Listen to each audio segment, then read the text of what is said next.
What's up, everybody? Welcome back to my channel. My name is Donovan. Kind of a different situation I'm in. I'm actually in my car. There's actually people around me right now. I decided today to go to a local record show in San Diego. San Diego is not really known for record shows. Oftentimes I go and resort to buying from dealers directly when they're in like an off-season kind of thing, where they're not going to shows and they're just kind of accumulate stock, or just going to record stores. There's not a lot of record shows here in San Diego, and when they do, they tend to not be the best. But today I actually a dealer that I know, his name's Steve Cater. He actually is selling today, and he actually had a record for me, and he's had it on hold for a bit, which I will show in a bit. But I decided to go today because I wanted to at least pick up that record, and then maybe dig as well. And to be honest, I only really dug at his booth. Everything else was kind of a lot of the other sellers kind of prioritize either reissues, or they prioritize kind of, you know, common rock. They had some reggae, some world music, but I think a lot of times, I think San Diego is just not a big market, so a lot of people aren't really bringing like certain items. So this person's parking. Hopefully I don't hit my car. So yeah, that tends to be the case. But I did buy probably like 6 records from Steve. And so we're going to go over them today. So the first one I want to talk about was, this is a record that my friend Rich, also known as DG Mono, he posted this record recently. And it was in a video that he did talking about his recent pickups in Japan.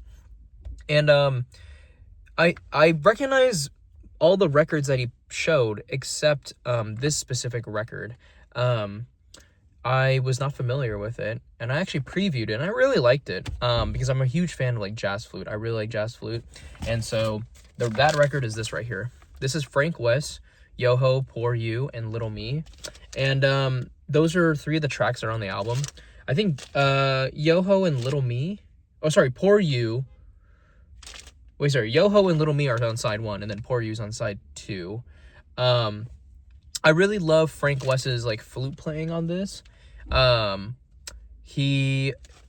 think that combination with flute by Frank West and then Tad Jones on trumpet is great. And then obviously we have Roy Haynes on the drums, and it sounds really good. I really like it. I really dig it. This is on Status though, so probably not going to be great. There is no Abbey pressing of this. It's just the normal like Prestige Mono non-Abbey. It wasn't pressed at Abbey, and then the Status pressing. So I'm assuming all of these are going to be recycled vinyl, which is okay. You know, I have some of the Status stuff. I have the dealer's title with Mal Waldron and John Coltrane, and that's on Status, and that sounds fine. I think the hiss doesn't bother me as much as some people, so that's, you know. This record is the one that Steve actually was holding for me, and that is Joe Murillo, the Joe Murillo Quartet, Lady Caroline. So this is a kind of a local San Diego private press jazz funk album, jazz funk fusion album. It's pretty good, actually. I think all of the compositions besides one are original compositions by the band members. So yeah, they cover Bags Groove, but everything else is original compositions by Joe Murillo or Rob Schneiderman, who's the pianist. And this is one that I've been looking for a while. I just love collecting local records here in San Diego, because I think a lot of people think about LA when they think about like Southern California music, but there are some cool gems here in San Diego. Some pretty cool funk 45s and some pretty cool like private press jazz stuff. And a lot of it was recorded out in eastern San Diego, so like in El Cajon or what else? El Cajon, Santee, kind of that area. So that's the Joe Murillo Quartet. That was the one that he actually held for me. I think it was originally sealed, but then he actually unsealed it. He actually had a few copies, and he sold a copy to a friend of mine or someone I know in the BC whose his name's Dave. His Instagram is Golden Hour Radio. He's based up in the Bay Area. I've yet to meet Dave, actually. I think we tried meeting a few times, but I think like our schedules weren't aligned last time I was in the Bay. But hopefully he'll come down to San Diego soon, and we'll get to meet up and dig.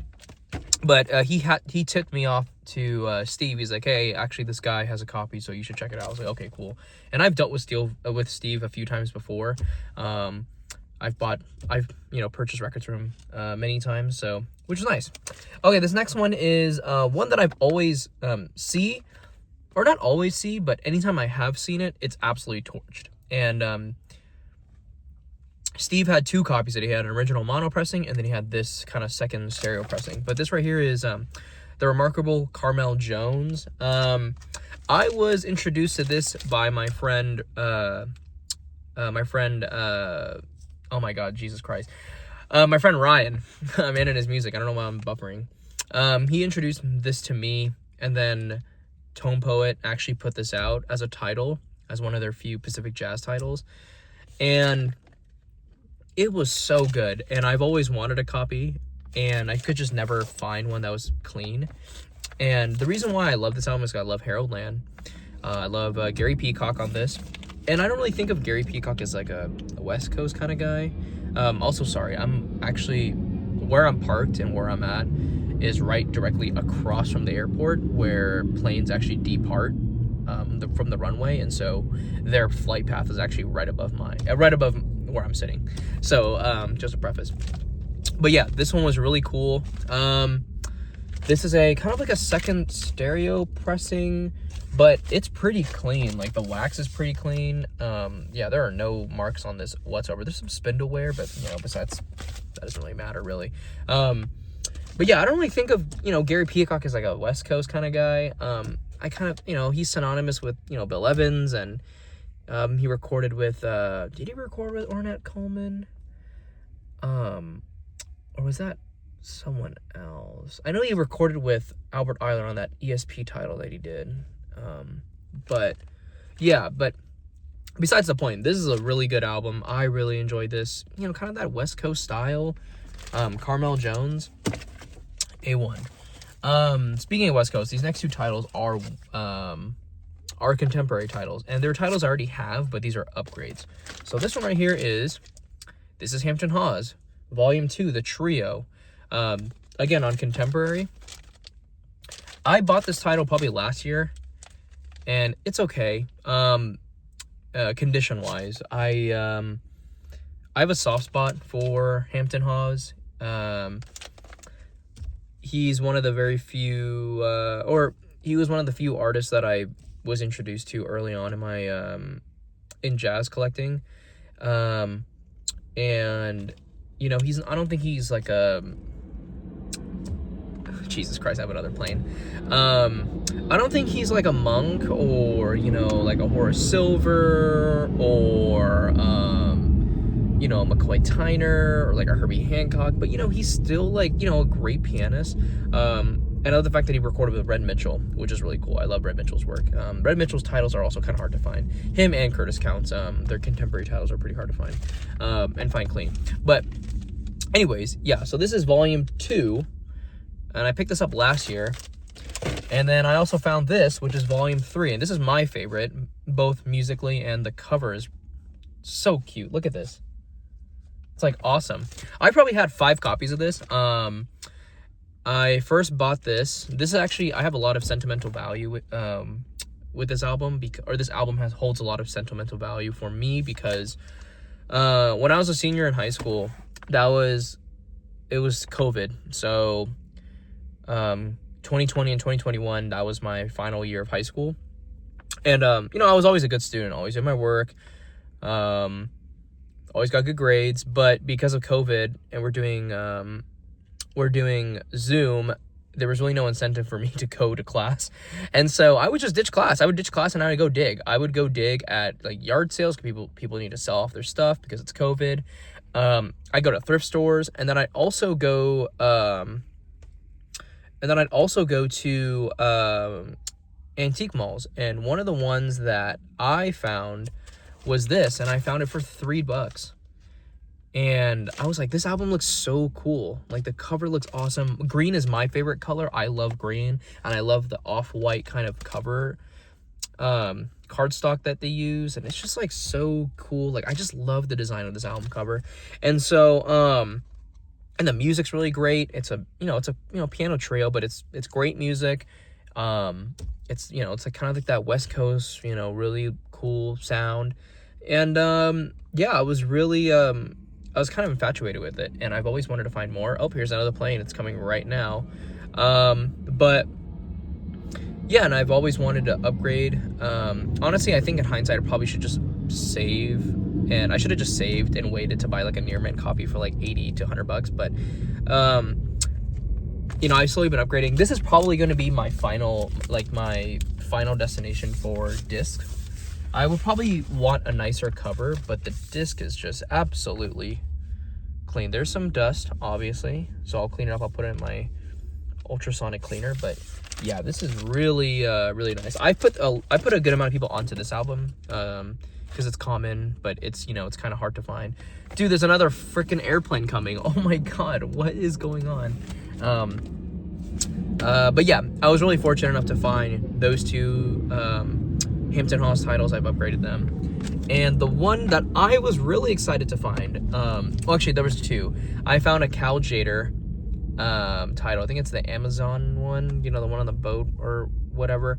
I found that one, but someone snatched it before I could get there, which is unfortunate. But I told the guy, I was like, this is an amazing album. I don't think he was familiar with it, but he loved Cal Jader. He had all his other titles, but I told him, I was like, this is kind of the one. In terms of later Cal Jader, like late 60s, 70s kind of fantasy Cal Jader, that's the one to have. I think that one, and then the last Bolero, or like the Bolero in Berkeley one, I can't remember. It's like a black cover with the tower in Berkeley, I think, at the school.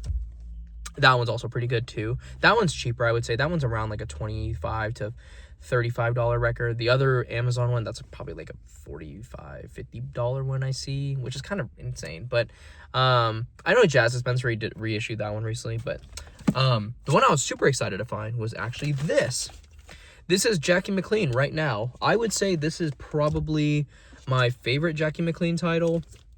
This is a West Coast Liberty pressing, but yeah, this is a pretty cool album. I've kind of held out on this for a while. I think I wanted to find a Liberty, like a mono pressing, but there's only the one original mono pressing. There's no Liberty because this was a post Liberty title. And when they got into the United Artists era, they weren't really doing mono. They were kind of focusing on stereo. But I would say, yeah, this is probably my favorite Jackie McLean album. I would say it's like a top 10 Blue Note for me. It's really good. Yeah, it's just kind of like, there's really nothing else that needs to be said. This is a great Jackie McLean title. I do like some of his inner city stuff, some of the later stuff he was doing, but for the most part, this is kind of the crown jewel for Jackie McLean for me. Also, the cover looks super sick. I would say all the Jackie McLean, or most of the later ones on Blue Note, they have really cool covers. But yeah, that was that. So did some damage today.